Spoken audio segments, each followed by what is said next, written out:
Hey kids, it's Old Man shouting at clouds, and now with others too. Chatting about the CFL is what they're going to do. Some have no contacts and others have no clues.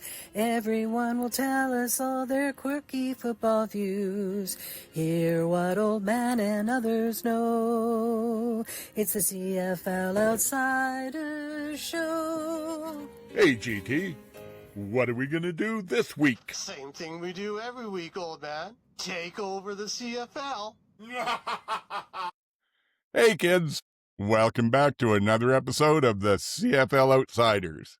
I remain, as always, your 100% impartial, completely unbiased, and very frazzled host, Old Man Shouting at Clouds. Joining me as usual this week is MJ. Hey everyone, since the Stampede is on, I think we all figured out this week who's all hat and no cattle. Aha, nice line. And GT.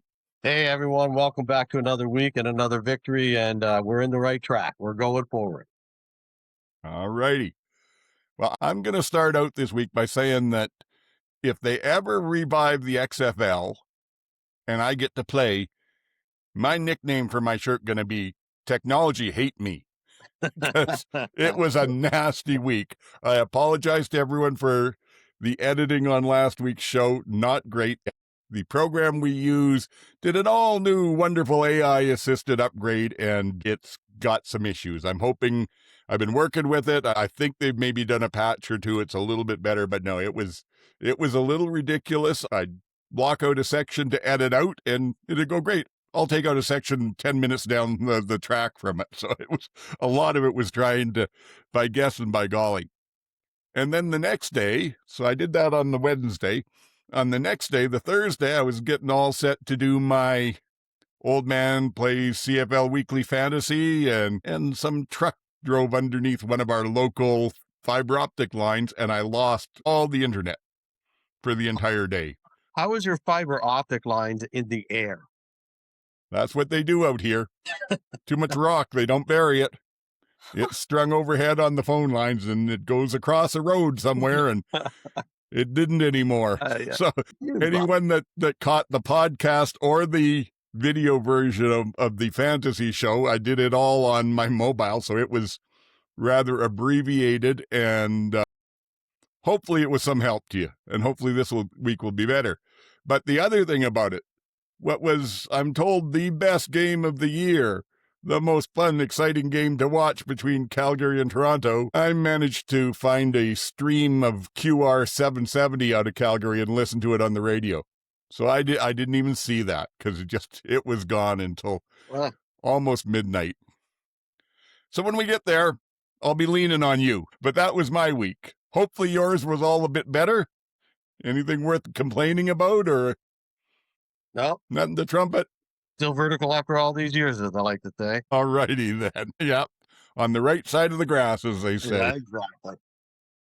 So let's start with the big news this week. And I feel, well, not responsible, but it's just funny how things work out. I came back from the BC Edmonton game, and as I was going home, it occurred to me, my gosh, we're almost through week 5 and every starting quarterback is standing. I shouldn't be thinking things like that because Sunday night's game was bad. First, Zack went down with a upper body injury, and then we lost Bo. Zack, it's hard to tell. They haven't said anything. Bo got a sack by Ceresna where his leg got rolled up on. It was obvious he was hurt right away, and they have since announced from the Tiger Cats that he underwent surgery on Monday morning and will be moving into rehab. No word on if he's coming back or how soon or anything like that. So I know what your thoughts are, MJ, and I'm happy to see that there are no open tiers, but just in general, what do you think about what does this do for both the Tiger Cats and the East Division and the league now? Well, that coaching staff was the most unprepared for a quarterback going down I have ever witnessed. That was horrendous. Bo's 36.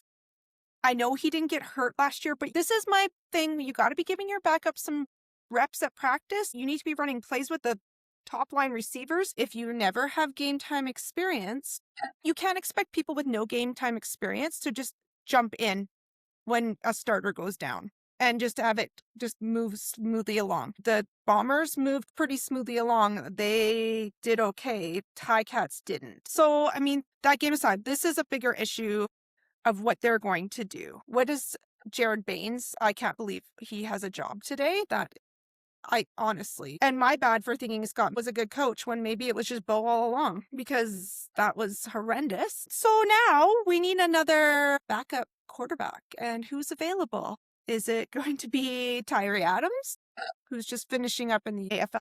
Is it Jeremiah Mazzoli? He's been in Hamilton before. Is it Shea Patterson? Is it Caleb Evans? Do they try to desperately trade for Nick Arbuckle? I don't know, like Brock Sutherland and Orlando Steinhauer are going to have their work cut out for them. Let's see what they can do. But it has to be better than that. It has to be. If nothing else, as a coach, you should at least know who your backup is. Because apparently they don't.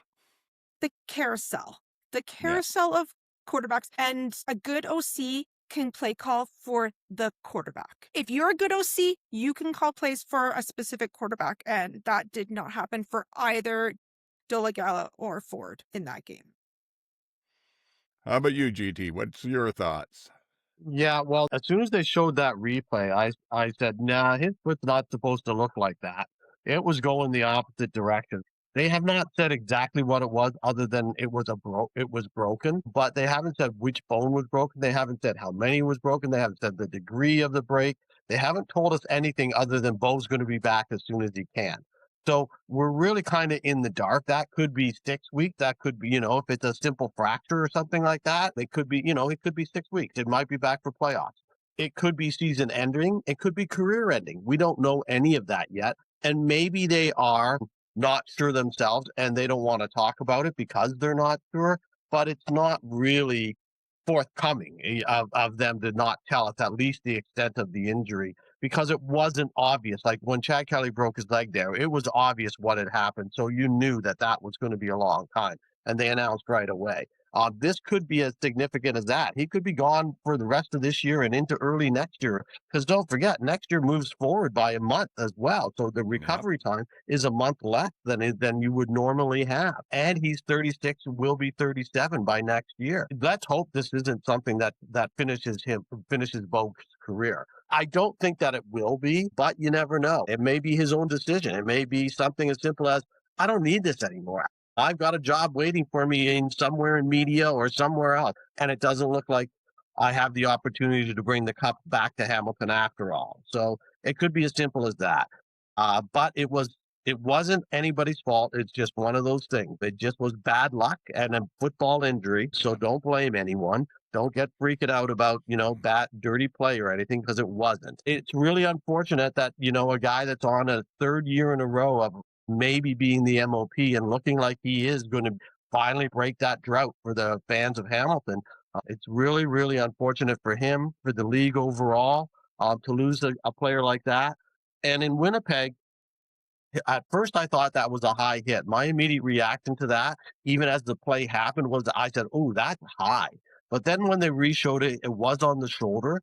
So it's more than likely his neck rather than a concussion. As always, every time he gets a hit, everybody jumps to the conclusion that it's a concussion, but it wasn't necessarily a concussion. It could be that neck injury that he had last year re-aggravated. He looked more pissed off than he injured on the sideline. So I think that he's probably going to be back, as MJ said. I think he's going to be back sooner than later, if not this week, maybe the week after. So although they might give him a couple weeks because they're playing, I think, a couple weaker opponents. So they might want to just take some time with him. But I don't think that's as desperate a situation as Hamilton. Hamilton is basically, for want of a better word, screwed. Yeah. They have nobody in the system. Trey Ford, the luster is off, the shine's off, the bloom, or whatever you want to call it. But he's not the guy that we thought he was going to be at this stage. I agree with MJ. They did nothing to help him. They did nothing to help Dolegala, but I'm not as sold on. I've never been sold on him either. So they need to find somebody. Mazzoli might be the best bet simply because he at least has enough experience to step in. Because I've heard Duggan name thrown around. I've heard all these other guys, Tyree Adams and so on, but they've never had a lot of experience themselves. So it's not like you can just expect them to all of a sudden put you back in the playoff race. This completely upsets the apple cart in the East as far as I'm concerned. Like Montreal, with barring an injury to Davis Alexander, should walk to the Eastern title now, and Toronto should finish in second. They really should. You mentioned Nick Arbuckle. Would Toronto trade him? I mean, they're looking at the same situation. I mean, if Kelly goes down, they're looking at exactly the same situation. I don't know what they're going to do. I really don't. My first thought was they should be making a trade with Winnipeg. Drew Brown. No, they're not getting Drew, No? but they could. No, I don't. No, I think Drew's the guy. I think Drew's going to be there, but I think that you could get the guy that's doing short yardage right now that was in the UFL before. He's at least been in a system. He at least knows the We league a have little two of bit. those, though. The Ticats have two of those guys. Do they? Because who else do they have? Who's behind those two guys? They have two backup short yardagey type guys already. Honestly, I wish in my dream scenario in this situation, the Ticats would get, if you could trade coaches, would get Jarius Jackson to come over to Hamilton and run offense for Trey Ford, because they worked really well in Edmonton together. And that, in my head, that is what needs to happen, and it obviously will not. And it's going to be, I bet you Jeremiah Mazzoli's packing his bags now. I suspect it's going to be Mazzoli. Maybe he'll win Hamilton a Grey Cup the second time through. Could be. Stranger things have happened. Stranger things have happened. But I just don't know what they're going to do otherwise. As we talked about going into the season, the problem wasn't with starting quarterbacks, it was with backup quarterbacks.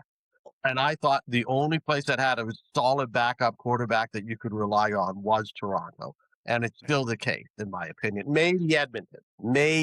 This is what happened to Montreal last year. Yep. When Alexander went down, how many games did MBT win? Not very many. Yep. And they kind of deflated, like the Ticats deflated, like their entire team deflated if he wasn't on the field. Winnipeg didn't deflate when Zack went out. Hamilton collapsed on all three levels. They just completely crumbled. And that's exactly what happened to Montreal. But we don't have a timeline, whereas Alexander, you did have a bit more of a timeline. So we'll see. And for Milanovic to come out and say that both of those two quarterbacks have different strengths and they run different plays better and they're not as good at other plays, it's like, yikes. Like, how can you not have full faith in your quarterback to run your full playbook? If that's the case, why is he your second string quarterback? That's crazy. What are they doing with these quarterbacks all of spring training? Yeah. Brock Sutherland is Senior Director of Player Personnel. Scott Milanovic is head coach. Like, what were these men doing? Because it wasn't their job. Well, I've got to agree with you that the cupboard is very bare. Frankly, I don't see Mazzoli as a viable option. Nor do I. But I think what other choices? Yeah. Well, it's the best of a bad lot. Yeah, it's the best of a bad lot. I think your best hope is that Milanovic can adapt his offense, can be a good OC, and adapt to Trey. Because Trey's got potential. He may not be a fantastic quarterback, but if you let him use his natural ability, he's better than anybody else that's out there right now. This is the man that benched Bo. Right. I know, but 100%. This is the man that benched Bo. He is not going to even remotely try to play to Trey's strengths, and it's so boneheaded, but he is determined to make pocket passers, and if you aren't a pocket passer, which makes me insane. Why did you sign him if you knew this? And they're probably like, Scott will just work with him. They'll figure it out. I don't know. The only other option that I see out there, and personally, I don't think it's a better option than Trey or even Mazzoli, but if you're looking for someone who's at least been in a system for a while and has played one or two games, you could check and see how high the riders are on Shagler, their number 3 guy that everybody was so big on in the offseason, and see if you could do a trade for Jack Cohen. because he's at least been in the CFL for 4 years now. He's played a few games, hasn't necessarily looked fantastic, but I honestly can't think of another name out there, because you're not bringing in someone without any CFL experience. Yeah, exactly. And expecting them to do anything. I think they're waiting to find out if it's a 6-game injured situation or a we're done for the year situation before they start. I should hope they'd know panicking. that by now with the surgery done, but who knows? Yeah. I can't think of another team that's in a position they'd be willing to trade whatever they have for a backup. Nobody's great, so they're going to hold on to the best they've got. Well, that's the only reason I mentioned Winnipeg, because Winnipeg to me is the only team right now that has a surplus of quarterbacks, because they just traded for Drew Brown. So they have 4 guys right now, and so they have one that they could move. Yeah. I don't think it's going to be Drew Brown, and it's certainly not going to be Zack, and I don't think they've given up on Taylor yet. I don't see it. I think it's Perkins, I think, isn't it? That's the third string in Winnipeg. He's got short yardage experience for a few games. He does not know the CFL either. That's the whole thing. That's not an option, unless you're going way back in the cupboard. Who is the guy that was their savior in Edmonton? I can't remember the tall. Tyler Cornelius. Yeah. If he signs in Hamilton, I am not watching any of those games. Yeah. It's bad news for the team. It's bad news for the league, because it takes a competitive team that had a shot out of it unless Milanovic can adjust his coaching. Well, Scott and Jared are going to have to just bite the bullet and swallow their pride and play call for someone who is not a pocket passer. Yeah. End of. It's if you're a professional, it's what you do. And on the Zack side, I tend to agree with you, GT. I mean, I'm not a doctor, and you certainly don't diagnose things from a television screen. But overall, he did not appear concussed to me. He did not seem out of sorts that bad. So I tend to think, better chance it's a neck injury. Is that better or worse news? I don't know. A concussion, if it's not a bad one, maybe a week or two he's back in. But if that neck is acting up again, that could be off and on all season like it was last year. Yeah, exactly. It was 4 or 5 weeks, I think, he missed last year. So, yeah. But it wasn't a great weekend for Bo all around, because he did put team above friends. You were going to tell us a little bit about that, MJ. Oh, Bo or Zack? Zack. Did I say Bo? Sorry. I was like, did both of them get invited to this wedding? You never know. No, sorry, Zack. Yes, thank you for correcting me.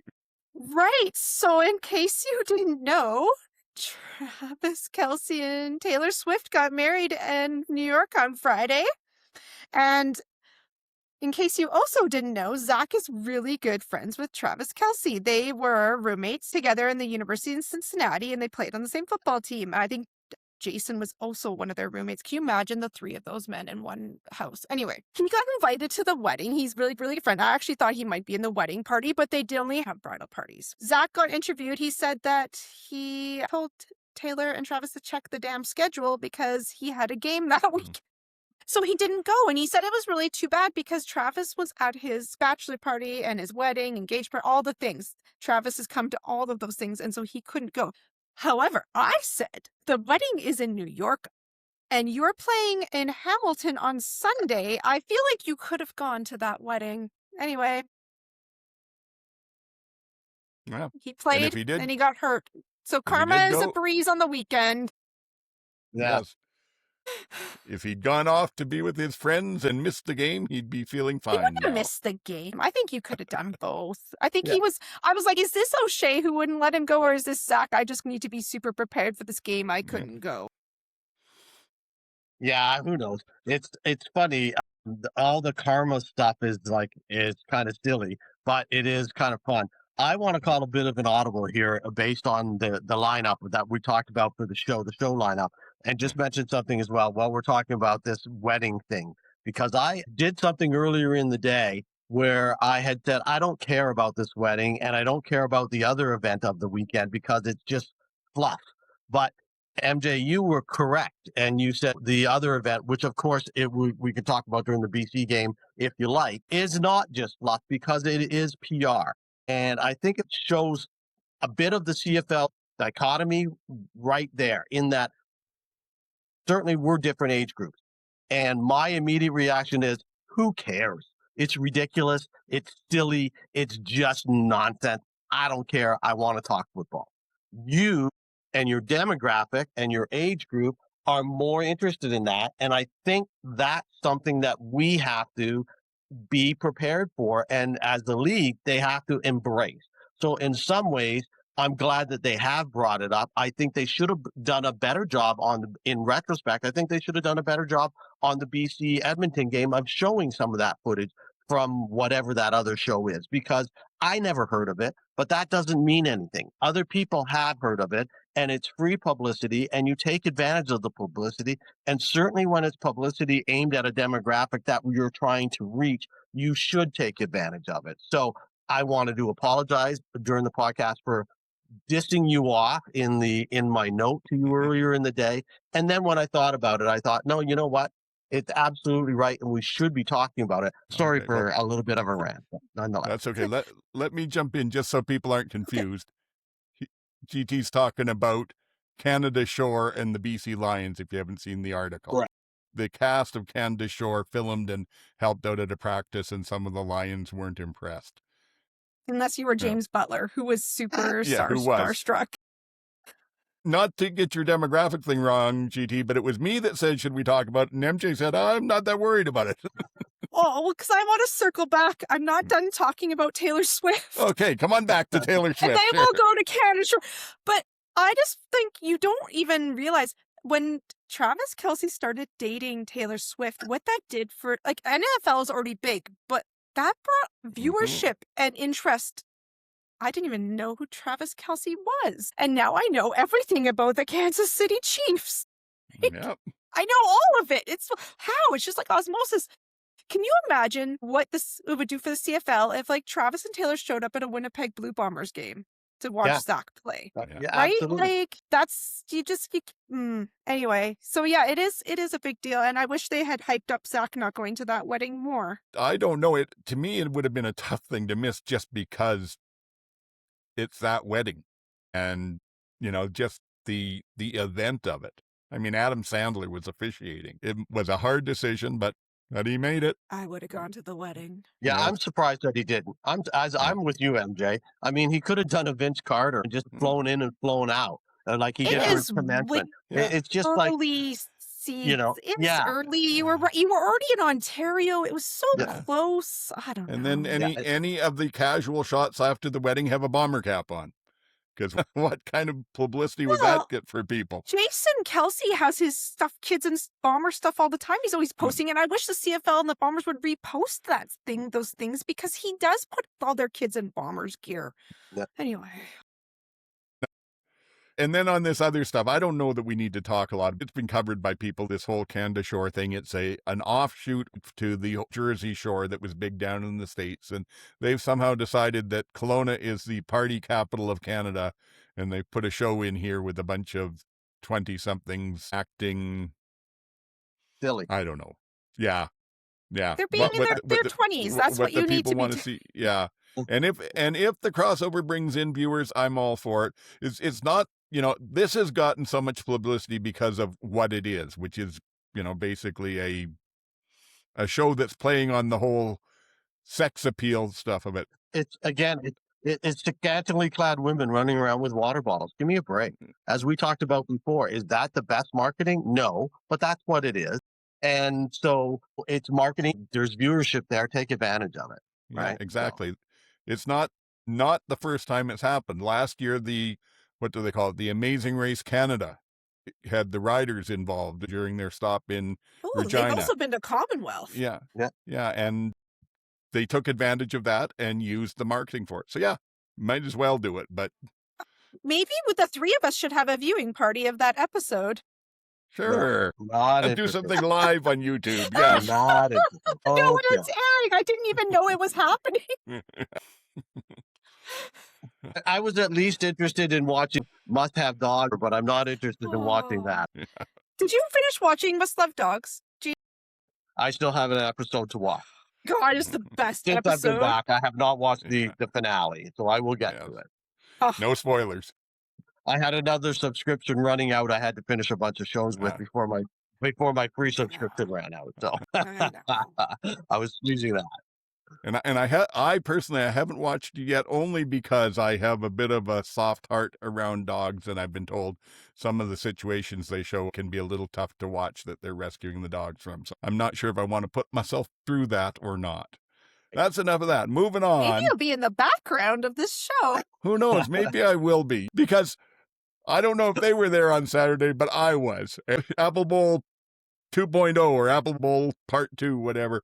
I don't want to waste a lot of time on this because I talked about it last week, but I do want to give the Lions full kudos for the stuff that they've done. Again, it was another home run, hit it out of the park, and they listened to the complaints or criticisms for the week before. They, of course, like I said, they couldn't do anything about the seating. They heard that the PA was bad. They brought in a bunch of extra speakers, and it was perfect. It was Nice. one of the better ones that I've ever been at for a professional football game.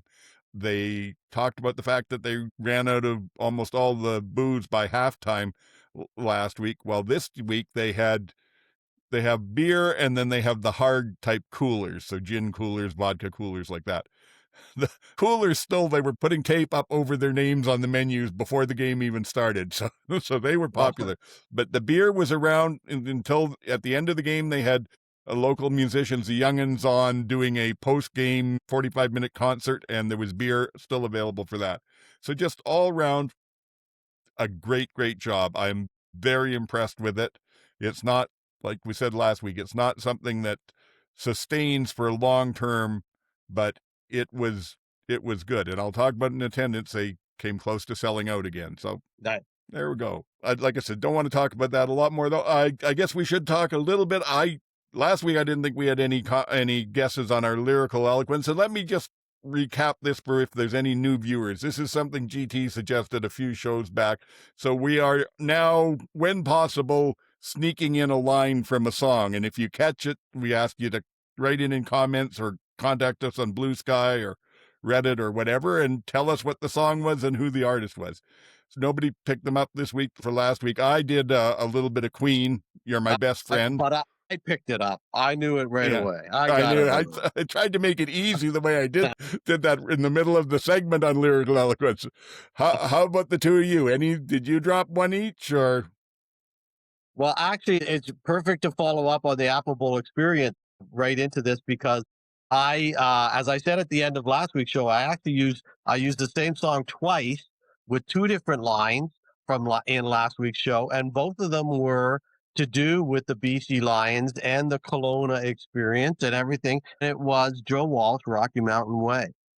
And I used it twice in two different ways. I said, when we were talking about the firing of the coach, I used out to pasture, think it's safe to say, time to open fire. And then when we were talking about them possibly going 0-4, I said, and we don't need the ladies crying because the story's sad. We all know that, that's Rocky Mountain Way. And well Joe done. Walsh. We snuck them past people. So yeah, it's not obscure, but it is semi-obscure. So there you go. Yeah, exactly. I'm trying to be less obscure, but apparently it's still a little too obscure. Although we've had some good guesses and people have picked them up in weeks in the past. So keep trying, folks. We're having fun with it. I hope you do too. I put in 2 sets of Taylor Swift lyrics and no one figured it out. Including me. Good for you. So what were the lyrics you used? Oh, they're both from the Midnight's album. One was Karma is My Boyfriend, and then from the title track, Karma.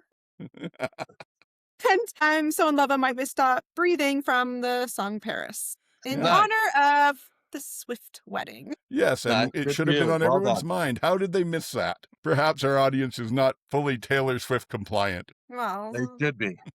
Too bad for them. All righty.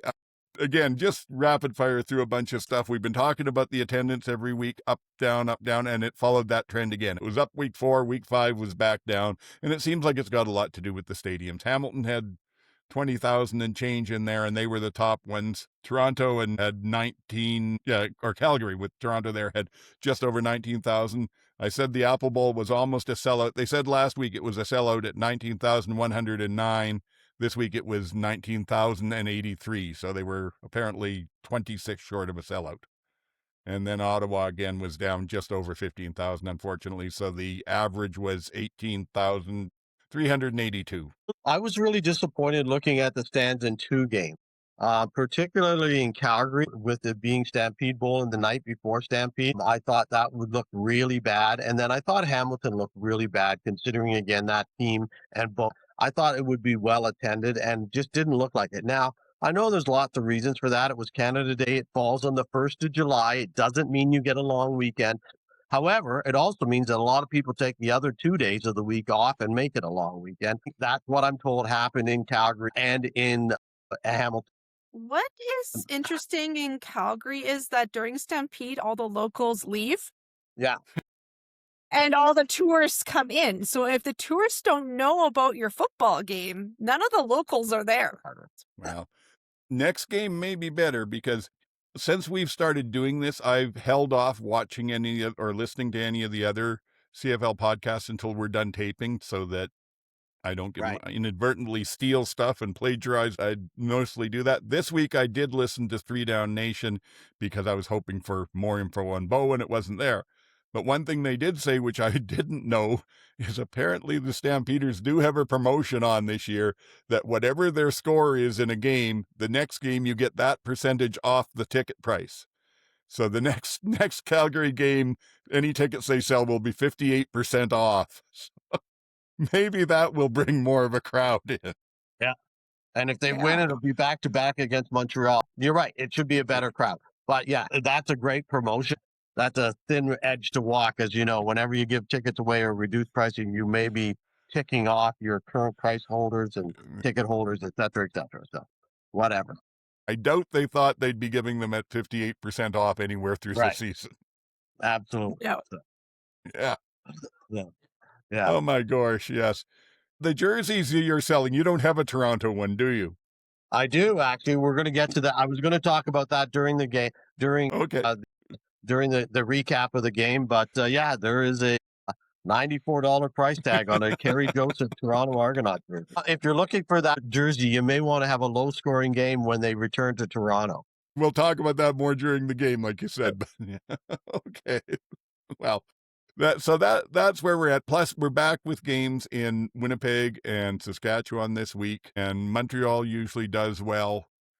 Edmonton's on a bit of a burner, so who knows? Maybe they'll get some stuff up, and we'll get a real good set of attendance this week. But part of the reason we've said in the past maybe the attendance isn't as good as it is was the pricing, and we didn't know anything about that. So Cub reporter MJ was assigned to go on out and tell us how is the pricing on CFL tickets these days. Right. Okay, guys, I did some research. I completely wrecked the algorithm on my Ticketmaster. I believe I had to type the Toronto Argonauts into it. It's just ruined. But I went and looked at some games, tried to keep the games close together in July, August, and the highest price and the lowest price for everyone, and if they had a kid's ticket. All right, BC Lions, highest ticket, $250. Lowest ticket, $25. Kids tickets, $20. That's not so bad. So not so bad. Mm-hmm. The Elks highest tickets about 100. Okay, and these are not without service fees. Please add on service fees to these. Some people's service fees were a lot higher than other teams. Like Toronto's was like $30 a ticket. Elks $108. Lowest ticket was about $30. Kids ticket was about $26.75. From Calgary, highest ticket was $170. Lowest was $32. Kids was $32. Riders, highest ticket was $428. For like the lounge access that you can just buy. And then the lowest ticket was $38. Kids tickets were about $22. The Bombers were $134 for the highest ticket. Lowest ticket was $35. Kids were $18. The Argos highest ticket was $100. Lowest ticket was about $38. I couldn't find any kids prices. Ticats highest ticket was $126. Lowest ticket was $65.70, no kids tickets. So that's like $65 for sitting in the upper deck. Red Blacks, highest ticket $287, lowest ticket $25, no kids tickets. The Wets don't even use Ticketmaster. It was the best. I had to go on like a little hunt. They sell it right through their website. They have a whole separate thing. Their highest tickets were $226, lowest $30, and they have promos where kids are $10. Kids tickets are $10. I thought that was just this weekend, though. I didn't think that was ongoing. It's not every game, but there's a few games down the stretch where kids' tickets are $10. Yeah. Bottom line is they can get a bit pricey for those that want to spend it, but you can still, for a pro sports game, you can still get tickets at a reasonable price. And I haven't been in all the stadiums, but the ones I've been in, there's none where your sight line is completely obscured that I've come across. Well, I mean, like for the Hamilton, if there's 4 people going, that's $260 plus Ticketmaster fees, plus parking, plus drinks, plus food. So that's turning into a $400 night afternoon pretty fast for one game. But again, for 9 games of the year and sports like hockey and baseball, from what I know, you can spend that for every game. Well, that's what Ticketmaster will tell you. That's not what tickets cost. And because I've always found that if you do that kind of a search on Ticketmaster, it always seems to be more money than you will actually pay. I regularly attend Toronto, Hamilton, and Ottawa games and occasionally Montreal games. And then on a rare occasion, I will fly back to Calgary. When I fly back to Calgary, I'm shocked at the ticket prices, how expensive they are for the same kind of seating packages. I am always amazed at my season ticket prices in Toronto. I sit on the 35-yard line, second tier, right up behind the Argo bench, and we are on top of the field, and it cost me $28 a game. What? $28 a game. I buy tickets in Hamilton on occasion, not through the ticket office and via the Ticats, and I pay anywhere for the same kind of tickets, usually a little higher, but again, around the 30-yard line, cost me about $40 a ticket. And that's, again, getting into mid-level in the stadium or higher, mid to 2/3 up in the stadium. When I was in Calgary, I paid $80 for the same kind of ticket I paid $28 for in Toronto. And I was shocked and flabbergasted that it cost that much to go to a Stampeder game. So I go, wow, no wonder the stands aren't full at that kind of money on a regular basis, to be honest with you. I wouldn't do it. Well, not that I wouldn't do it. Of course I would do it. But I'm amazed at the difference. Bar none, the Argos are the best value of any professional sports team in this country. There simply isn't anything else out there at that kind of price, at that kind of seating capacity, at that kind of competition level. As I say, $28 a ticket is what it costs me and it has not gone up for the 5 years I've had season tickets. So we'll see if that changes in Toronto, because there's been a slight change in the ownership there. I think it was a year or 2 ago that Rogers and the other minority owners bought up Bell's share of it. Well, it was announced this week that Rogers is buying out the other minority owners now. So who knows if that will be a positive or a negative change towards it. Most of the commentary I've seen on social media out of Toronto is that Rogers was the least enthusiastic of the owners about having the Argos in the first place. So how will it affect the Argos? I don't know. I'm curious what you all think. Go ahead, MJ. Let me. You wanted to talk about it. Let me go ahead. Well, it's just interesting because they own every single team in Toronto. Except one. Which one do they not own? They do not own the Toronto Tempo, the WNBA team. Yes, the Tempo. That's right. Okay, so they don't own the Tempo. They own everything else. Right. Any sport you want to go to in Toronto, except for the Tempo, which 5 years from now, they probably will own the Tempo. They got announced that they bought out the shares today. They already cut a bunch of radio stations out here in Western Canada and BC, and the Calgary Flames aren't going to have play-by-play on radio anymore. Like they just, they're like, no. Yeah, they're like, so unless someone else picks it up, but they said no, they're cutting that. So for sports, I mean, like CFL doesn't exist in a bubble. Like this is a sports issue, and they're just shoving you all to streaming, right? Like there's no other options anymore. They do have to. Like I used to listen to the Blue Jays on the radio when I was just doing stuff, and I won't be able to do that anymore either. They've cut that radio station too. Interesting. I hadn't heard about the radio station, and that I hadn't heard that news today that they also shuttered a bunch of stations. The conglomerates have been shuttering radio stations for 10 years or thereabouts. So I'm not surprised in some ways that they're doing it again. From the Argos' point of view, in my opinion, it's better to be owned by MLS than not. In that, even if they don't care, they're not actively against you. When they didn't own of the Argos, they were actively against the Argos. So I would rather have them ignoring the Argos than being against the Argos. There has been talk since they made the announcement yesterday that they are going to be spinning off some of it over the next year. So they will be bringing in some other partners over the next year. Who they are, what they are, we don't know. And that may mean that Larry Tannenbaum, who owned the Argos and was the guy at MLSE that championed the Argos for the longest time, and now is, as we mentioned, the sole owner of the Toronto Tempa. He might come back into the picture from the Argos point of view, but if he does, but it's not good for the Argos because, as I say, I believe you're better off being ignored than being targeted. So, Hey, Rogers, trade Arbuckle to Hamilton. Well, I said tongue planted firmly in cheek about it that, hey, Rogers wants an NFL team in there. Maybe they'll spend a bunch of money and start pumping up the Argos so they can say, look, we get 35,000 to a CFL game. Give us an NFL team. Yeah. I don't think so. No, it's a non-zero possibility, but not much better than that. Exactly. Exactly. Hey, okay. Are we talking expansion right now?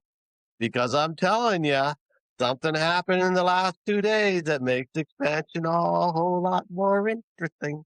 What's that? Mr. Carney just announced how many? $100 billion into submarines? Where do you think that money's going? It ain't going to the flatland. It's going to Halifax. And how many jobs is that going to bring in? And how many people is that going to put to work in Halifax over the next years? And et cetera, et cetera, et cetera. Yeah. So start that ball rolling again. Yeah. Start that ball rolling. They want to build a pipeline to Churchill, so maybe we'll have a CFL team there too. Yeah, what the heck, yes. Two things that remain constant in the CFL, chaos and hope. That's right. All right, but enough of that. We've got more to talk about, so let's bump up signings and releases this week. There wasn't really a lot notable, a few lower name special team players released and signed, but the big news that came out this afternoon is the Tiger Cats opened up the checkbook and gave Keandre Smith a 1-year extension that is going for 2027 is going to be worth $272,500 in hard money with an additional $5,500 available in All-Star and award bonuses. So possibility of making just over $278,000 next year. Do you figure Keandre is worth that? And can you have two receivers of that kind of price on the team? Because they already have Lawler. At this point, he's worth it. He started last year, and then this year he's improved and he's better. And he's showing that he's a top Canadian receiver, top 2-3 Canadian receiver in the league, and that's the price range for top 2-3 Canadian receivers in the league. So yeah, absolutely, he's worth that kind of money. I was only a little surprised that it was a 1-year extension, that it wasn't 2 years. To me, that says he's going to be shopping the market, and he's betting on himself. And he's betting on the TV contract showing up and the money going up even again in 2028. And he's hoping to push 300 in 2028. It's unfortunate that now they're paying on him a lot. They're paying Keandre Smith a lot of money without a quarterback to throw him the ball. That's the only downside from Hamilton's point of view. But for him, get the bag. Absolutely, get the bag. This was not, I understand they need to release this today, but honestly, this was like a pay no attention to the man with the shattered ankle behind the curtain. Look over here, guys. Keandre Smith got an extension. Anyway, we're all like, we're not, like Ticat fans, we're not interested in that news today. Yeah. It would have been a great announcement coming off of a 35-10 win over Winnipeg, but not this. Well. Moving on quickly. This week's World Cup report. Most of us don't care. Moving on to... England's in. Canada's out, guys. They fought really hard against Morocco. You keep trying to sneak actual World Cup news into the report. I'm cheering for my second team now. I got my England jersey on. Yeah. And the U.S. is out. The U.S. is out despite Donald Trump getting a red card reversed. They Yeah, a little still bit of lost to Belgium. schadenfreude there. I actually know the score between Belgium and U.S. We all know the score. And it made my heart go pitter-patter. See? Anyway. Uniting everyone. Yes. We were going to talk quickly, too, our fantasy teams this week. I was 1-3 going into the week, looking to bounce back, and I did. I had 132.5 points this week, and that got me the top score in the league. So it didn't really matter who I played against. Now, in our little chat board, I posted saying I'll take it, but I feel kind of bad about it because I'm fairly sure I wouldn't have had top score if Bo hadn't been hurt. Awful lot of people had him on their teams. But, like I said, I'll take it. I was up against Safmod from Piffles, and I beat him, so that was kind of nice. For whatever, I'll talk more about it on Thursday, about sort of what I did with it. But I'm coming back. I'm now 2-3. I'm 4th in the actual scoring for the league, but 8th or 10th in the standings because I've lost 3 games. And next week I go up against Shoots from the Hip. So we'll see how that goes. How about you, MJ? Well, what a week for me to go against Ryan, who only picked Stampeders. Yes. And was the number 2 scorer in the league with his gimmick stuff. Yes. What a week for me to pick Bo and Kenny. Yes. What a week for me to pick Brooks. I had 2 players in that Toronto-Calgary game. That one Toronto receiver had 1.3 points, and Brooks had 5.2. Out of all that scoring, I had 81.3. I lost to Ryan. I'm 3-2. It's moving on. Yeah, you're still better than I am. My kid tried to make me not pick Bo, and I was like, Alexander's not playing, so we get to pick Bo. And he's like, well, you shouldn't pick Bo. And then he was right. He was right. For whatever it's worth, as much as it hurts my heart, I went with Kelly again, and he was the second highest scoring quarterback in the league this week. So behind, of course, VA. Behind VA. If you had VA as your captain, I think you would have had, 98 points? Yeah, something like that. Yeah, like I said, I looking through the stuff, I don't know that anybody took VA this week in our league. Ryan from the Horsemen. Oh, yeah, other than Ryan, yeah. Yes, other than Ryan. Yes. But let's talk about the games. And this first one was what we were mentioning. Toronto went to Calgary and scored 36 points, which is normally enough to win a game. But Calgary scored 58. And as I said, I didn't see this one. I had to listen to it on the radio. Their announcers, I have to say, at QR770 do an excellent job. I felt like I had a pretty good grasp of what was going on, but I'm going to mostly lean on the two of you to talk about the game. I will say this, towards the end of the second quarter, it occurred to me that there's an old football chestnut that says, you're going to win a certain amount of games no matter what you do, and you're going to lose a certain amount of games no matter what you do. This did not seem like one of those games to me. It wasn't that Calgary was going to win. It was just that, from what I was hearing, they played an amazing game of football. VA put on a skills clinic. I'm going by what I was told.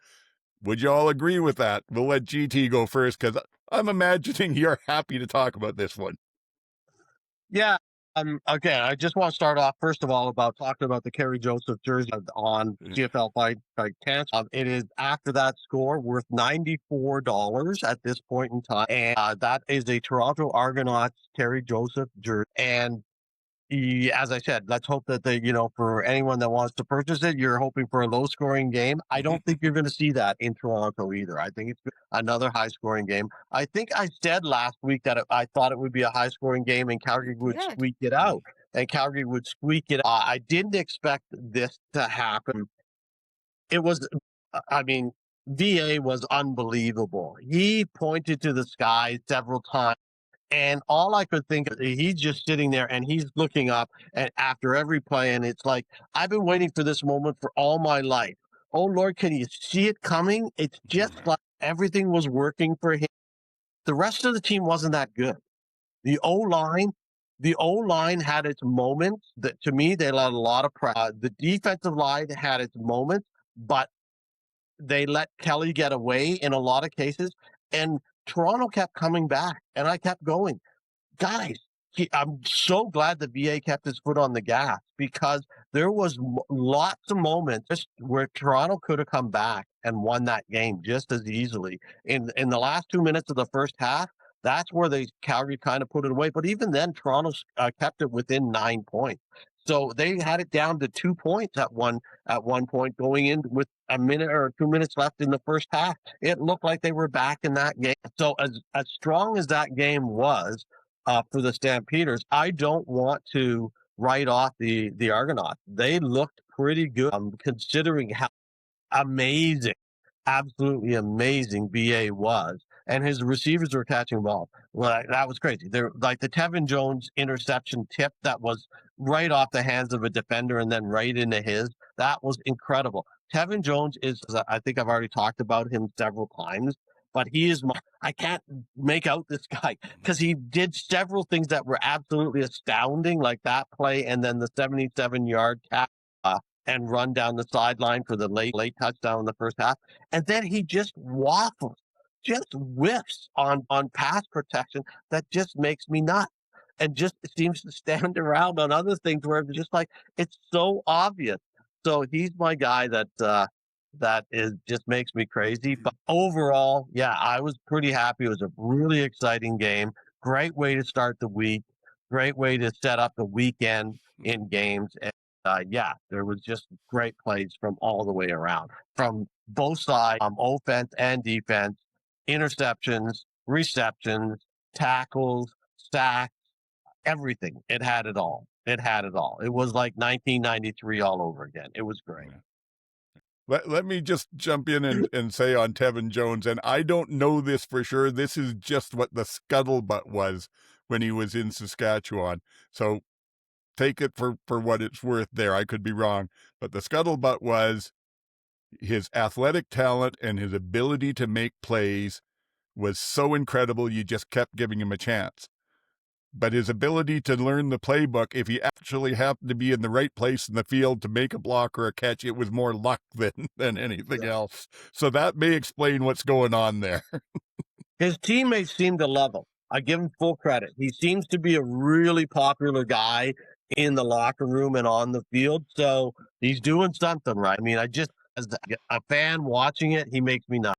But every time he does something, he did those 2 plays, this is so good. I'm still pretty happy. We're 2 and the game was great, and we seem to be trending in the right direction, as they like to say. So I'm looking forward to this weekend. It was the Stampede Bowl, so we'll let MJ talk about VA and his buckle or something, I'm thinking. Oh, yes. Happy Stampede Bowl to all who celebrate. There was no way VA was going to let anyone else out of that stadium with that. But he got the belt buckle again this year as MVP of the game. Of no surprise. He went 20 for 25. He has 6 touchdowns. He had more touchdowns than incompletions. He tossed a pass with his left hand. He's right-handed. Tossed it with his left hand for a touchdown pass. There was nothing he could not do. He was going to do everything. Yeah, it was, there's just like every once in a while, every few years, there's a game like this where someone has like a performance like this, and it's just such a privilege to watch because you never know if it's going to happen again. Sometimes a good athlete just, it's cliche, but gets in the zone. And when it happens, it's a beautiful thing to watch. You know what? He had also another amazing performance at Stampede Bowl last year, so he's just built for Stampede Bowl. Like, they just built a little, like, celebration around him. Yeah, they need to get a trophy for every game. Oh. The Stampeders had a line dance celebration for their first TD Selly, so that was fun. I appreciated that. Good job, boys. What else happened? They ran out of fireworks because they scored so many touchdowns. They had to post because they had to save a few fireworks for the end of the game. So they had to be like, sorry, we don't have any more fireworks. Yeah. We ran out because there was like 7 touchdowns. Let's see what else. How was Quick Six holding up by the end of the game? Okay, let me tell you, Chad Kelly is enemy number 1 in Calgary because he hit Quick Six with a football. Oh. He hit Quick Six. Yeah. And Quick Six flinched, but didn't bolt. But actually, Quick Six stopped running after a while. But yeah, Chad hit Quick Six with a touchdown, an attempted touchdown pass. So he was, and they re-showed it many times, and everyone was very upset. So, Chad. And then Chad, speaking of Chad, you put up 36 points and you still got pulled. In what universe does this happen, right? He only put up 28 because Nick put up the other one. Oh, that's right. Sorry. So you're right. My bad. Why would I give him credit? You're right. 28 points and still got pulled. I mean, I know we like to make fun of Chad, but that wasn't his fault. He just kept coming back, and then the Stampeders just ran away with it in the third and fourth quarters. That was the right decision. We talked about it before. You need to give your second string guy second string guy. So it was the right decision to have him sit for the last 5 or 6 minutes. For sure. He is to blame for hitting the horse with his football. Yeah, Ben Major called a penalty procedure on everyone except for the center, and I had a nice little chuckle about that. Yeah. Thank you, Ben. And you know the best thing about him is that he laughs while he does it. Oh, I know, he's hilarious. He knows. He's so bought into it by this stage that it's just like, oh my God, this is me again, right? Yeah, the whole line except for the center. Yeah. Except for the center. And then, so during the first half, there's a tight pan-in shot on Miller with his CB radio. Like, what's with the CB radio? Anyway, that's another story. But all of a sudden, there's Lapo and Marshall. Yeah. All of a sudden, they're like, I think Milt's racing the cow. Oh, looks like the cow beat Milt. And I'm like, and meanwhile, they're tight in close on Miller on his CB radio. And I'm like, what? Why? Why are we not showing world's fastest cow race? And someone's like, oh, they'll probably do it at halftime. I'm like, well, then why wouldn't you just do it at halftime? Why do you have to have us panned up like tight on the Argos sideline? The world's fastest cow beat Milt. Yeah. By I feel like Milt got a bit of like a 10-yard head start, but still the cow beat Milt. And after all that trash talk, can't beat the world's fastest cow. Mm-hmm. Well, it is a fast cow. I mean, it was obviously a halftime thing, so I wasn't sure why you were so upset. I honestly was like, because it's a the guys were tough. Don't talk about it. You ruined my surprise. They shouldn't have said anything. No, I know. That's what I was mad about. That was a faux pas on their part. But I did. Yeah. I was like, why are you upset? I'm upset because Lapo's like, Anyway, I was really looking forward to that, and it got ruined. I still enjoyed it. Yeah, it was fun. And then I'm just wondering if offsides are turning into traveling calls in the NBA, because it doesn't seem to be calling offsides very often anymore. Is it just to enhance game flow? I tweeted whatever we call it, posted on Blue Sky about no yards. It appears to me that there are guys within way with the restraining zone every time this year. It's crazy. Did we miss a rule change? And I don't know if it's my eyes or if it's the camera angles or if they're just letting them get away with it more often. But it appears to me that people are well within the restraining zone on a regular basis. And I'm not trying to say I saw it against the Stampeders in this play, but then I thought I see it all the time on all games, all teams. And I agree with your offside comment too. It's the same thing. It looks like they're just like they've loosened it up. They just want to go, let the game flow go. Don't call these kind of calls. So maybe that's why the penalties are down this year. Maybe. I don't know. Personally, I hadn't noticed sort of either of those things. I mean, receivers on the waggle look like they're offside every play 90% of the time, but that's always been. That goes back to Ray Elgard. What I've seen is when there are people on the line jumping, it generally gets called. And then there was, I can't even remember, it might have been the Ottawa game this week where they got called because their wide receiver lined up a yard ahead of the football right from the start. And anyway, have we celebrated the excellence of the Stampeders enough? Anything else before we jump on? Just to finish, rude of you, TSN, to cut away and go to a million FIFA football highlights when there was a Stampede Bowl presentation that I didn't get to watch and had to watch later on social media. Okay. Again, unfortunately, I did not see it, so. No one saw it. Oh, well. Yeah, well, but overall, I did not see any of it. I had to Well, trust you missed the game of the year. the wonderful Performance of a pictures lifetime. that were painted by the QR770 group. Anyway, so going from that, which sounds like, even though it was disappointing for Toronto, it does sound like they were in it, and Yep. Kelly at least played well. We go on to a game that was not great. Saskatchewan went into Ottawa, and they won 27-22, but frankly, it was the worst offensive performance I've seen from Saskatchewan in a meaningful game in 2 or 3 years. Their big two receivers so far, Emelis and Schaefer-Baker, had a bad case of the drops. They dropped 5 or 6 between them. Luckily, Johnson stepped up. But it started out with Trevor Harris, who doesn't throw a lot of interceptions, getting picked off on the first series after one of the DBs, I can't remember who, jumped a quick curl route and batted it up in the air. And then A.J. Allen just made a absolutely incredible athletic play to snag it off the turf. That led to a Ottawa touchdown to start the scoring. That was probably the highlight for Ottawa. It didn't get a lot better. In my mind, if Saskatchewan had been playing any team but Ottawa on that night, they would have lost that game. It was, they did some good, their defense did some good stuff. At the end, it got a little bit close, and when Ottawa tried to run on a 2-point conversion, they stuffed Bell out of the end zone, and then Ottawa, with probably, what was it? I think it was under 3 minutes to go, had the ball down on the Saskatchewan 16, 3rd and 1, and Jackson Ford came in and made a fantastic play, stuffing the quarterback for no gain at all. And then they put in Tommy Stevens, and between him and Connolly, they ran out the game basically, which was impressive. Teams are going to have to work at how to stop that if Saskatchewan's got a lead late. But I didn't think it was a great game. What were y'all's opinions of it? That was a bad game to watch.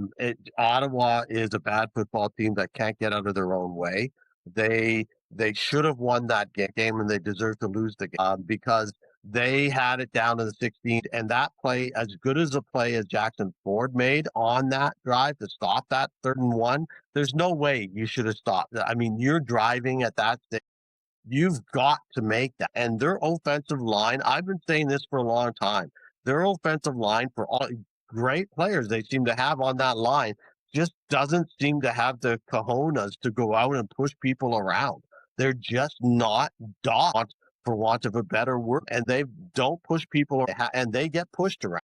I think that's still one of the biggest problems in Ottawa that they haven't fixed and they need to fix.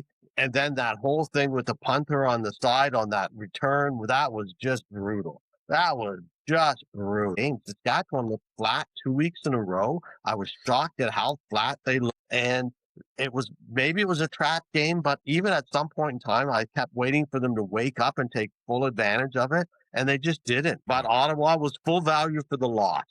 Again, full value for the loss. I actually thought this was a winnable game for the Red Blacks. Yeah. They were up 10-0.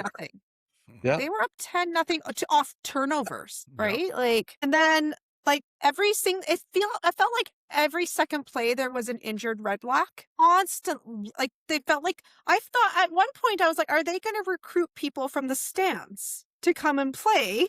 Are they going to have to, because there were so many players injured, like Pimbleton was injured, Niles Morgan, there was just so many, every single play. The punter, Getman, he apologized for his poor tackling skills.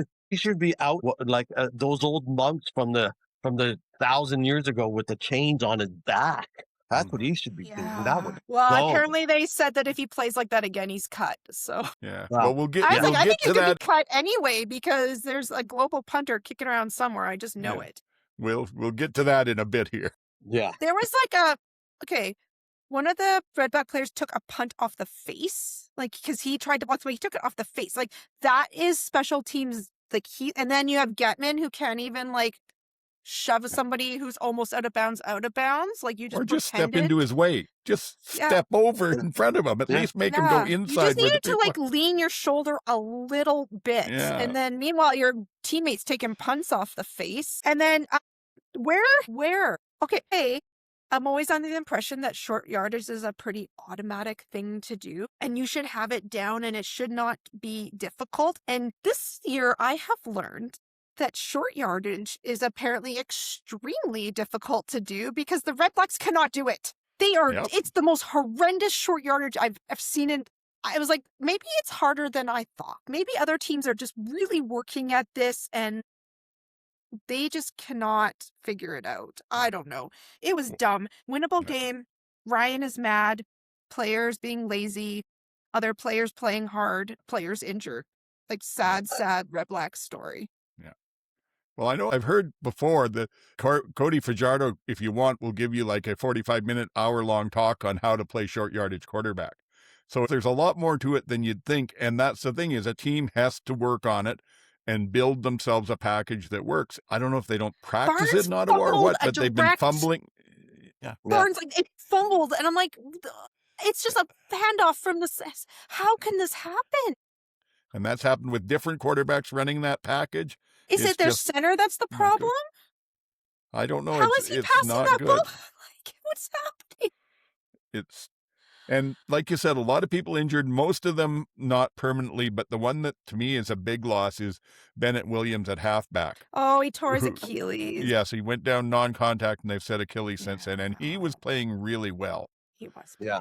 Saskatchewan had lost Letcher to injury, so they brought in Sexton, I think it was, who'd been in training camp with them. They brought him back, and he got around the corner and tightrope down the sidelines very nicely. And as you said, the punter sort of stood and waved at him as he went by him. In the end, that was the difference in the game, too. I was okay with the Saskatchewan defense. Their offense did not play great at all. And even on defense, both sides only got one sack. So there were pressures there, but the defense doesn't explain the score in that game. Inept offense on both sides explains the score. That game was so ugly and so boring and so bad that you had Dusty and Luke Wilson joking throughout the game, just trying to fill time.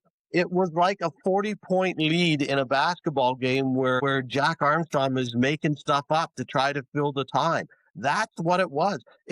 They were telling stories during the game rather than reporting on the play because there was nothing to talk about. It was worth talking about on the field. From Thursday night to Friday night, it was polar opposites of the two types of game. Thursday night was this is everything we love about the league, and Friday night was this is everything we dislike about the league. I wish with all my heart that Dusty and Luke had been doing Stampede Bowl. Yeah. They would have been so excellent at Stampede Bowl. That would have been just like a perfect. But apparently Luke doesn't travel west. Well, Dusty could have done the Stampede Bowl. The other story out of this game was after it was over, Dinwiddie let loose on another one of his rants and talked about how his team has low football IQ and too many penalties. Well, who's your coach, GM, and offensive coordinator there, Ryan? I think they took 4 or 5 penalties for under 50 yards, and he complained about the penalties and just basically shredded the team in front of the media again. And I do not see how he thinks that helps. This frustrates because there are a lot of people on that team playing really well. Yes. There are a lot of people on that team, like, just lights out, and they could have won this game. There's a few pieces they're missing, which we've talked about, but it's not a complete disastrous, like burn it to the ground team. Then he doubled down this week, saying about the punter that if he does that again, he'll be gone. And he actually said, but we've handled that well for now. We played the tape in front of the entire team and let everybody comment on it. So yeah, that's going to motivate a guy. Yeah, shame, just here, let's mock and belittle you. That'll really, really give you the encouragement to go on ahead. I do not get the coaching style at all. It seems like he's frustrated and he doesn't know what to do. Just me. But if you're talking football IQ and you sit there and you're going, Brown or Mayer, the football IQ problem may start at the top of the chain. Well, and then there was the comment about the calls. He called out the refereeing on, that an elbow doesn't matter if you touch down with your elbow. He says there's no difference between an elbow and a hand. There's a huge difference between an elbow and a hand. You know, the play, the Saskatchewan guy went out of bounds and then came back into the play. Yeah. I immediately thought he can't, he went out of bounds. He can't come back in the play. But it's clearly stated in the rule books, as they said on the broadcast, that as long as you reestablish yourself, you're allowed to get back in the play. And he clearly did that as well. So there was no problem there. For him to say that kind of stuff, that's football IQ. So don't be blaming your play. He's a little off the rails, huh? Yeah. Yes, He might have bitten off more than he could chew. Yeah. It might all turn around. It's not like we thought they would have a great start to the season anyway. But well, they already have a leg up with Hamilton going out, with Bo going out. So, but they're digging a hole quick. Honest to God, I don't know, because I think Hamilton still has better talent and better coaching. Yeah. So we'll see. We'll see. I compare Ottawa this year to Edmonton last year. Yeah. And because they were in the same position where they were coming off a disastrous season, they signed a whole new regime and they signed a whole bunch of new players with a lot of money, and they both started out poorly. But you didn't see Edmonton coaching staff losing it, and you didn't see Edmonton coaching staff do anything but positive reinforcement and say, we're going to get there, we're going to get there, we're going to get there. And they got there.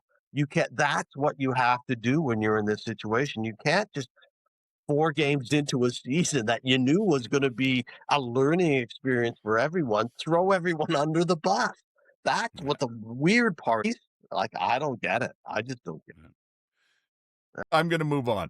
We're going to talk about the game that I was at. So I don't have notes for this one. It's just sort of the memory stuff, but there was some very good things that happened when Edmonton came into BC here in Kelowna, and BC walked out with a 36-24 win. It was actually a very good game. It seemed closer than the score was, being there. And I've got a couple observations I'm going to talk about maybe a little bit later in a different segment, but it was certainly entertaining, fun to watch. BC obviously had decided that Rankin was not going to beat them, and the one thing their defense has done well so far this season is they've been good against the run. And anytime that they tried to get Rankin outside at all, there was 2 or 3 people on top of him within tackling distance. Didn't happen so much when they passed to him. He did get 100 yards, but they were set up, and that's what it took for them to win, basically. Edmonton got more yards than BC did, but BC was more productive with their chances. And frankly, neither team was protecting the ball well. Cody threw 3 interceptions. Nathan threw 2. So I'm glad BC got their win, but I'm not sure that it's all that great a sign for them. What do you think, MJ? Well, Cody had 51 pass attempts this game, and that is not acceptable. He actually went 34 for 51. It was actually pretty terrible. It looked like, you know how we thought BC was having too much fun in Kelowna? It kind of looked like the Elks were having too much fun in Kelowna before that game. They looked pretty flat coming out. Julian Grant was open quite a bit because they were double teaming Rankin, and I don't think the Elks, he did get, how many touchdowns did he get? 2? I think they could have targeted him more because he was always open. Anytime they had to pass to him, there was nobody around him. Austin, is it Austin Mack? Is that his name? What's his first name? Anyway, yes. Mack had a really nice bounce back game. You know, he's one of those guys too where you're like, yeah, that's why they signed him. Hopefully that continues because sometimes he dips down, but hopefully that stays great. And then the wind, how was the wind there? Because did you Blanchard bent it like Beckham on a field goal that looked like it was going to go way wide, and it curved right back in and through. I was like, this is the kick of the year. Kick of the year. Like, look at this thing. Yeah. There was a wind, but it wasn't as bad as it looked on TV. And in fact, to tell you the truth, I was awfully thankful for the wind because it was hot. I think that the temperature was probably only like 28, 29, but it was full sun, no cloud, just beaming down. And yeah, the wind was what made it tolerable. But yeah, I don't know. Like these two teams kind of it was nice to see the BC defense playing better. They definitely had a much better game plan going, and I think Benavides was probably on his last legs, packing up his office if you don't get this done today.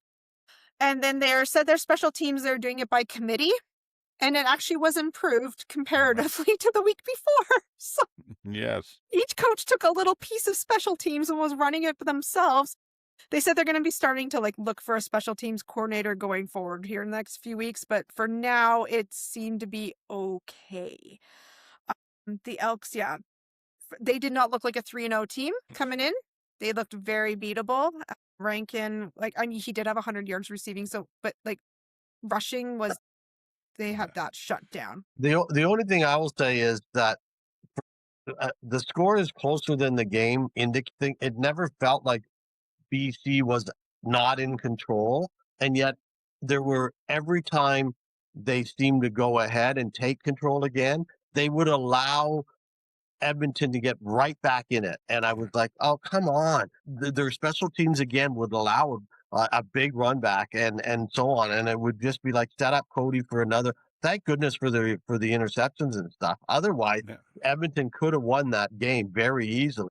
Edmonton, I think, got exposed. I think Edmonton got exposed a bit. That's more the team that I expected out of Edmonton than the first 3 games, to be quite honest. They're a good team. They're a very good team, but they're not that unbeatable thing that the first 3 games they look like.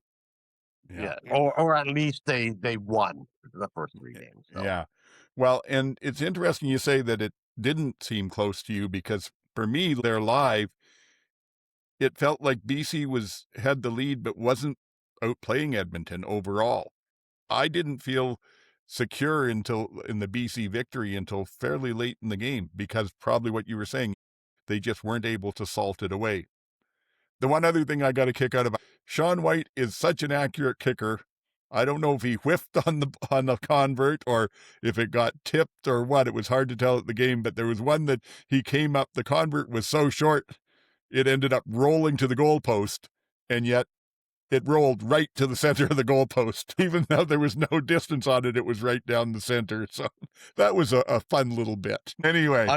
I must have missed it on television. I saw that he missed a field goal. I didn't see the convert. Was it the field goal? I thought it was a convert that he missed on. Anyway, it was a kick on field goal. But you know what? Yeah. Interesting you say this, because there's been a few converts missed by several different kickers across the league this year. The other thing that I noticed, both in this game and in others too, that they've still got the returners back there when the field goal is good, catching the ball at the back end line and then flipping it to the official, which means nothing. But don't do stuff that's going to make you make a mistake in a game. If it's a little bit wide and now you slide over 3 feet and catch it, now you got to get it out of the end zone. Whereas if you just let it go, you get the ball back on the 40. So I'd be telling my returners, unless it's something that looks like a real returnable kick, even if it's a good field goal, don't catch it. Don't go near it. Get used to letting it go by you. That's me. Anywho. Oh, I just want to do my Andre Prue. He was reffing that game, and he's the best. I love this man. He was making a call against BC, and in the middle of it, people were booing, so he just stopped. Yeah. And he just waited until people stopped booing, and then he continued on with his call. And he's such a school teacher. Well, I'll just wait till you're all quiet before I continue. Love it. And then we had the bad game of the week. Not bad necessarily because of any effort, but just because of how it turned out. Oh, it was bad for effort and results. And yeah, well, it was Winnipeg bad. 14 and Hamilton 13. And it wasn't great. I mean, Zack threw an interception on his first throw. And even before Bo went down, Hamilton's offense wasn't clicking as well as they have in the past. They kicked a field goal from the 3-yard line. Yeah, that was a weird decision. Oh my God. But really, after Zack went down in the first half, they put Elgrism in, and he didn't look terrible, but he was not looking like they were going to win the game with him in there. Frankly, I think the reason they won the game was not just because of Bo's injury, but when Bo was injured, they had to take him off in an ambulance. They couldn't start the game until a new ambulance got there, so they were prepared if anyone else got hurt. So there was about a 10-minute, 15-minute delay, and you could tell Hamilton was shook by what had happened with their quarterback. And the very first play after the stoppage ended, they do basically a jet sweep to Wilson that gets around the end and goes in for about a 30-yard touchdown. And that was the only really good offensive play Winnipeg had all game until the final drive when they were down by 2 points. And somewhere out of the back of his mind, Tommy Condell remembered, oh, wait, I have a running back, and ran Brady for 6, 7, 8 plays to get them into field goal range and won the game. But he had a half a game with a rookie quarterback in there. I think there was one series he ran Brady 2 or 3 times for a couple of first downs, and other than that, it wasn't there. Okay, well, you know what? Hamilton did the same thing because Roundtree had 9 carries the whole game. Hamilton defense, you were not injured. You were not injured. There was sloppy tackling. It was sloppy tackling, and then they're running Brady. You know they do. And this was supposed to be, Wynton McManus's big game back. Defense, Hamilton defense. And then they just let Brady march down the whole field. And terrible effort. Terrible, terrible effort. I expected them to play better for Bo. Honestly. Yeah. We talked about what happened with the offense. That's honestly, that's coaching on.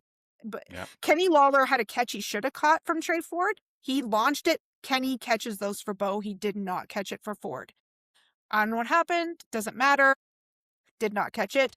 The defense, there's no excuse. There is no excuse for how they played that second half. That was embarrassing. I was embarrassed to watch it. Well, Kenny had 2 catches in the end zone that both would have taken a lot of talent to get the touchdown out of it. And the first time it worked, even though they called it incomplete and was only after review that they said, yes, he was actually in bounds. And then the second one, if I remember right, was ruled a touchdown. And then the review showed, no, it wasn't. The ball was moving underneath them. But yeah, there was some hope in that throw from Trey to Kenny. But like I said, Elgersma, to me, he coped. He didn't do anything stupid enough to lose them the game. Trey didn't cope. He was bad to terrible, and Dolegala was worse. So. Well, you know what? Tommy Condell outcoached Jared, whatever his name is, Braid or whatever. He's new this year. He got promoted to OC. He got outcoached, plain and simple. End of. Yeah. We always talk about those Winnipeg halftime adjustments. Yeah. Well, they made them again. We're like, we have a rookie quarterback. We're not doing anything. He's not throwing the ball, even though he's got the big arm. Yeah, I think he threw 1 ball down the field, and that's it. Everything else, this game is going to be a slugfest.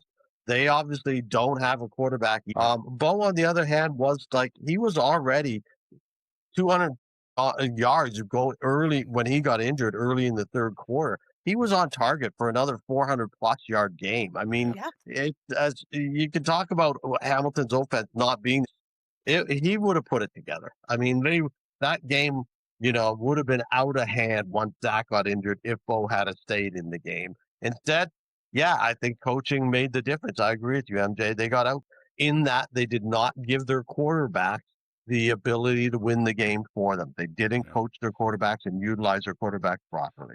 Yeah. So, see, I wouldn't be praising Condell too much, though, because like I said, I think Winnipeg could have had the lead earlier, and if they just utilized Brady, but he didn't. Yeah. Oh, I'm not saying Condell. He didn't coach well, but he outcoached. He did marginally better. Better. Hamilton was moving the ball and getting yards, but they weren't scoring as the way that we've seen with them. The other 2 things that I think were worth mentioning in the game was, to me, the Winnipeg receivers were just blocking like crap. They didn't seem to be interested in making a block.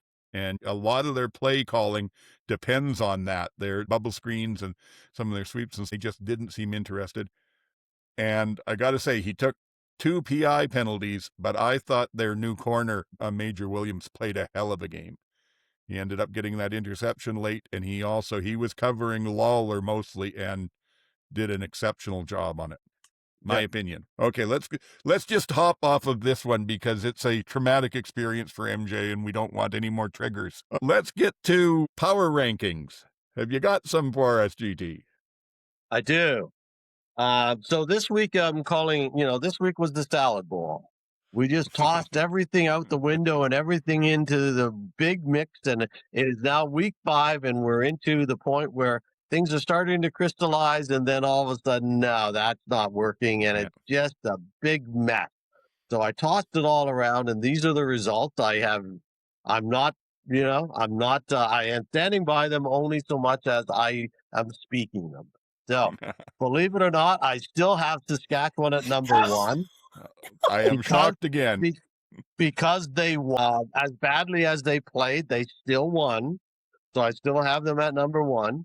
Edmonton, I have at number 2 because as badly as they played, they lost. So I have them at number 2. So Montreal, by virtue of not playing, remains at number 3. Then I have Calgary because they look pretty good, and that defense is coming around. And the offense has played well over the 4 games. I've only won 2 of them, but they've played well. So I have them at number 4. I have Toronto at number 5 because, Toronto still looks pretty good. Yep. They lost, but they still look pretty good. I have BC after Toronto because there's some promise there. If nothing else, there's some promise there. I have Winnipeg at next, but Winnipeg, that could shift all the way. If Zack is back this week, that will probably change their report. Then I have Hamilton, and then I have Ottawa. So that's how I have them as of this week. So there you go. Again, a little bit shocking. I will say, even as a Rider fan, after the last couple of weeks, I wouldn't have had them above probably 3 at the best, maybe 4. But well, then you know what? And I kept thinking that too, and that's where I said it's a salad bowl because I didn't know, like, when logically there's a reason to move every team every. Okay, Edmonton, they look really good in the first 3 games. They look really bad this week, in my opinion, and I think that exposed them. So are they that good? No, I don't think so. Saskatchewan looked really bad, but they have all the ingredients, so they're probably better than they look this week. And then, like, if Montreal had played, they might have been the number 1 team, but they didn't. I don't know. Yeah. It's a weird week, and I think things settle down again next week, but that's where they are this week. I agree with that. I mean, to Saskatchewan's credit, they just lost the chemistry, the connection between Emilus and Harris, as well as Schaefer Baker and Harris. And I don't know if they're maybe hurt more than maybe they should have been holding them out for the game or whatever. But when that went wrong, they turned around and went to Johnson, and he ended up, something like 10 catches for over 100 yards. I'm not panicking at all yet, but there are some other teams that at this point look a little better than the Riders to me. There's optimism for some other teams, but the Riders are still winning, so you still got to give them the due. Okay, well, thank you for that. And again, we'd love to hear from all of you in the comments. What do you think? And like I've said before, if you're happy with our rankings, they're the CFL Outsiders Power Rankings. If you're upset with them, they're the GT Barnum Power Rankings. Normally, I get here to the injury reports, but I did want to just throw in one other comment here at this point because it kind of applies to picking the games this week. Are you ready to rant? And I know that the media's job is to hype us up and make us think it's a competitive league. Bad teams are better than they are. But I really get bothered by the fact that we've got people out there talking so much about, well, look at Jake Mayer. He's coming along. He's really coming along, and he's getting, these games are getting close, and there's real hope in Ottawa. Well, 2 weeks ago, he was playing against a Montreal team that had 2 backup cornerbacks in, and he made passes against some of them. Yeah, that's good. Last week against Saskatchewan, the defense held Saskatchewan to 27 points. You should be able to win a game that way. And he got 7 points off of a short field on an interception. And then they blocked a punt, and he couldn't even get it in for a touchdown, so he got 3 points. And that was the bulk of their scoring within the first 10 minutes of the game. So he disappeared for the second and third quarters again. And it was only in the fourth quarter that they looked like they had any offense again. Yeah, so don't tell me there's hope for Ottawa with Mayer in there, because I don't see it. Likewise with BC, they came back and beat Edmonton. They had a great game plan. Yes, they did. But BC's problem on defense has been their back end. Edmonton is a running team. BC has been good at stopping the run in their games. They haven't given it up. So they hit the perfect team to play against. Cody Fajardo is a good quarterback that'll do a lot, but he's not the guy who's going to pick apart a weak defensive backfield the way everybody else has been. So everyone's saying, well, at least look, the BC defense is coming back. What a great game plan. I think 3 Down Nation gave Benavides the coach of the week. No, he fell into a spot where his talent Did not. scheme happened to work. Yes, they did. No. And then on top of that, they're talking about the fact, well, and BC hasn't been able to run the ball, but they've worked through that because, look, Butler went for so many yards. Why wasn't Dave Dickinson coach of the week after Stampede Bowl? 58 points. It's okay. 3 Down also put Tyler Elgrisma saves like bombers and wins for bombers. And I was like, oh, did he? Yeah, exactly. So, yeah, no, don't do that. And then, but like I said, so now, yeah, Butler's so many yards. The BC running game back is, yeah, because Edmonton had a raw rookie at weak side linebacker who got exploited all game. So don't expect BC to do that again. Don't expect Ottawa to do this again. Don't buy into this hype that these teams are, look, they won a game or they came close to winning a game. It's turning around. Pay attention to what's actually because we are talking about it. Yeah, but look at something other than the friggin' statistics in a game. The fact that a team gives up 100 yards in a game can have a lot to do with what's going on with the score and everything else. Drives me crazy. There's my old man rant. I'm so glad it's not just me that goes off on this stuff. Here, I'm sitting here being the calm one. Yeah, you're very calm today. 2 of us are like, that's it.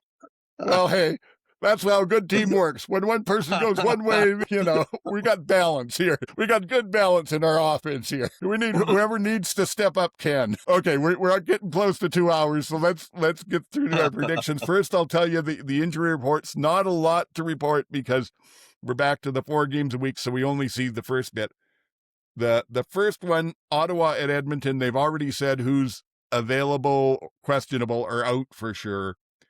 And 3 names on it that are out aren't names that necessarily are going to stand out towards you. Hutter, Petaway, and Bordeaux.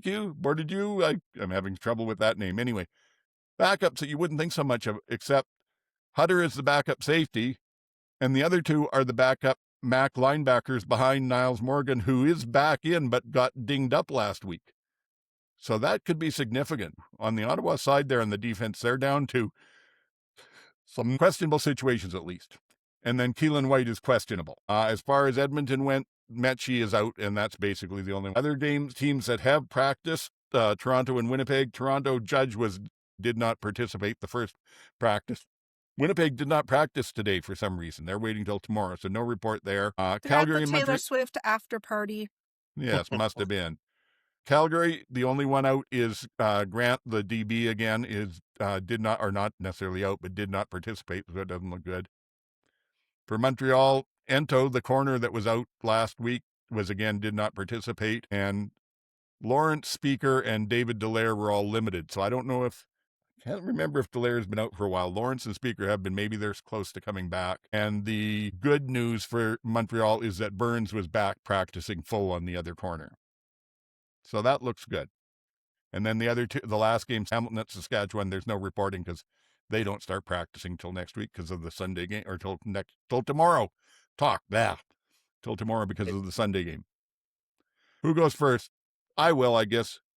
I still think Edmonton's a better team, and they're at home. I'm going to go with Edmonton on this.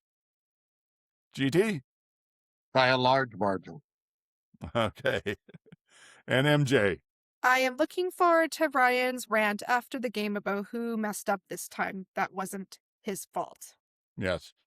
Yeah, he even took some swipes at Mayer, which was... Anyway. I see. Toronto at Winnipeg. We don't know if Zach is playing. We don't know what's going on with the quarterback situation. We don't know if anybody else was hurt because they haven't practiced yet. Let's see. We'll let...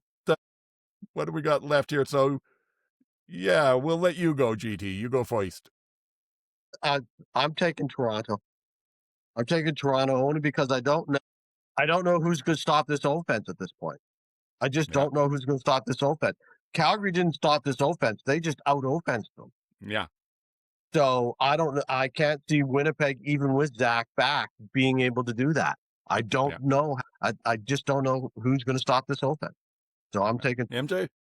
It pains me to say this, but I'm also taking Toronto.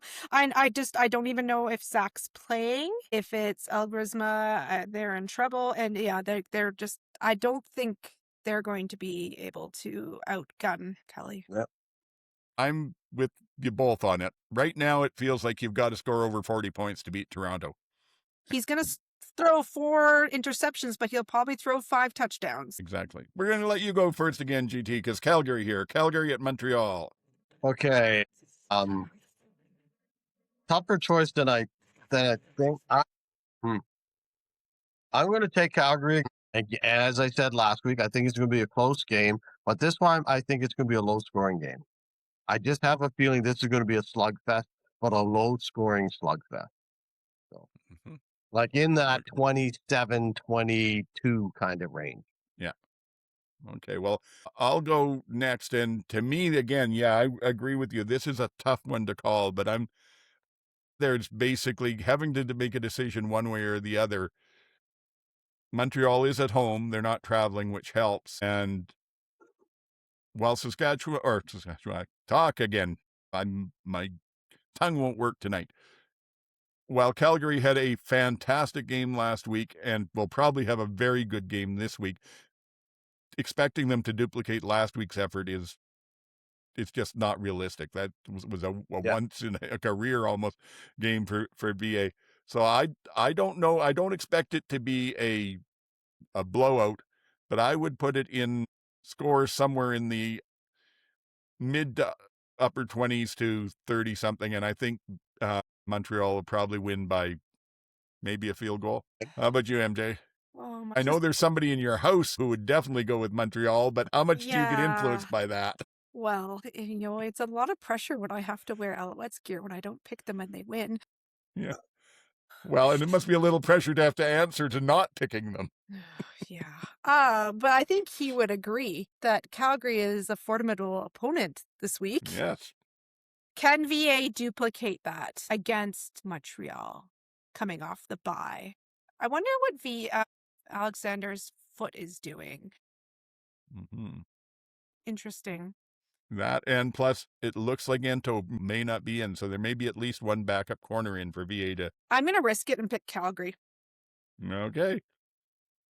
I should say here, by the way, because I've done some subtle jabs at y'all when there's been a couple of times that we've gone, the two of you against me, and I've turned out right. So since I took the jabs, I should also take the humble pie here and mention that last week I picked Toronto and you both picked Calgary. So well done for both of you. How dare Maybe you? I should learn and change over to Calgary, but no. Next year for Stampede Bowl, you will know better. Okay, and then the toughest decision of the week. The one that's going to be probably the closest game at all. Hamilton going into Saskatchewan. Starting for the gala. And MJ, you get to go first. I have no faith that Jared Baines will properly scheme for Trey Ford or Jake Dolagala. No faith whatsoever. I hope their defense plays better, but I don't know. What a mess. You know what? If they had a different coaching staff, I would say they could maybe figure this out, but they don't, so they can't. Okay, so riders for you. How about you, GT? Every year, there's a game in Regina that Saskatchewan is absolutely should, and somehow they mess up every year. They do this. This is the perfect game for that to happen, where they have absolutely no reason to lose, and somehow they. But that ain't happening this week. Not a chance. It's like, oh, look at you thinking that. Yes. But not a chance. No, this is Saskatchewan all the way. They've got to, at some point, be mad at themselves for the way they played in the last 2 weeks. They've got to be, at home, and they've got an opponent that's in disarray at this point in time. So, yeah, there's if they lose this game, they really need to Down be doing to the bottom of the power rankings. Yeah. There's got to be some soul searching in Regina if they lose this game. Trey Ford Devils in Regina. But Trey Ford's done it again. Remember when he was in Edmonton? Oh, I know. He did. But you know what? That was Jarius Jackson. That was Jarius Jackson letting him off the leash, right? You know, but I was thinking, just to like quickly summarize, remember Arbuckle played not great last year, and then once they finally let Nick Arbuckle like play how he wanted to play, he went on a tear. If only they would just like let quarterbacks play to their strengths. Yes. Remember MVP. Remember MVP's only good game was in Regina last year. So like these weird things happen, but I don't see it this week. Yeah, that was another one where he was this going week in Edmonton. Back to his old stomping ground. There we go. Yes, and again, this is where I talk about. Don't just look at the stats. That game in Saskatchewan was with half of a defensive backfield, so you know there were reasons for it. And I would counter to you. I do not disagree with you that every year Saskatchewan does one of those games, but we've had our quota because it was 2 weeks ago against Toronto. There's no way we should have lost that one. That was Toronto's home game, so it doesn't count. That's right. That was a home game for Toronto. Hamilton defense I see as middle of the pack.